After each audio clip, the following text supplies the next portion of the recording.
I now have the utmost honor to invite Afioga Fiamē Naomi Mataʻafa, Samoa's first woman Prime Minister and a climate change champion for the Pacific region, to share remarks with us today in acknowledgement of Samoa's role as co-chair of the Pacific Regional Council for Early Childhood Development.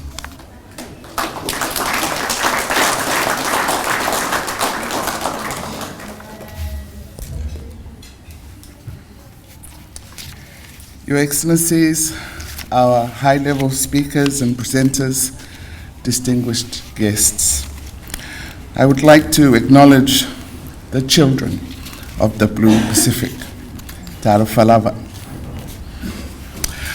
What a more perfect way to hail this new day than with greetings to the youngest treasures of the Blue Pacific. We hear the heartfelt messages, aspirations, and dreams. Failure to provide quality early childhood education for the youngest of our societies stunts their futures by denying them opportunities to reach their full potential. Lest we forget, it also limits the futures of our countries, robbing them of the human capital needed to reduce inequalities and promote peaceful, prosperous societies. To my fellow leaders, our national treasures have spoken.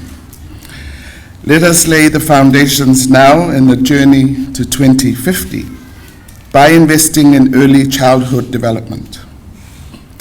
Let early childhood development be firmly embedded as a priority in our regional discussions.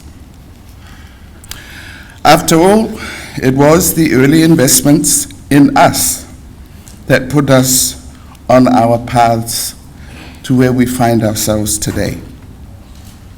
Let us pave the way forward for our leaders of tomorrow by changing the climate of early childhood.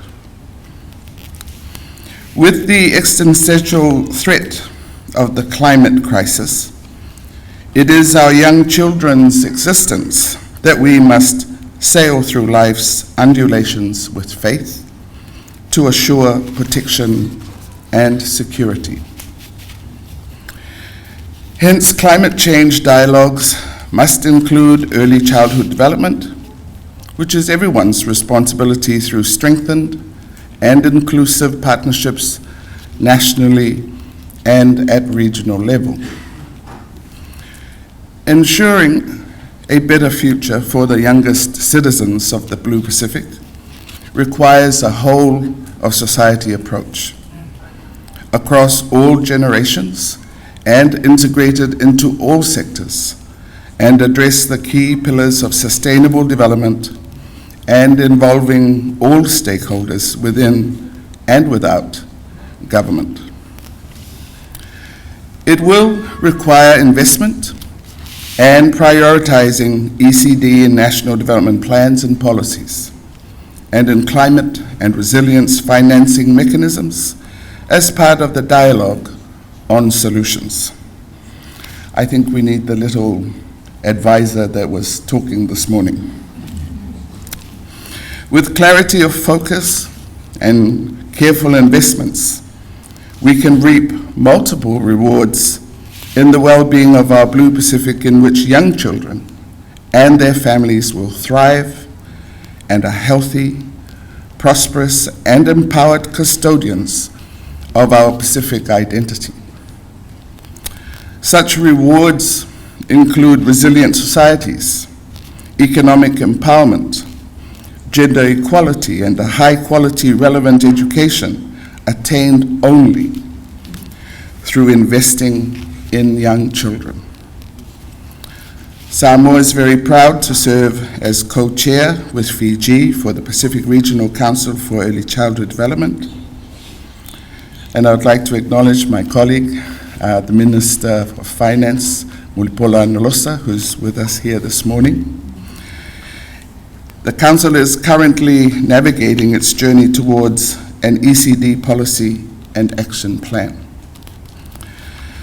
The Council plans to report on members' progress at the Pacific ECD Forum to be hosted by Fiji in 2023.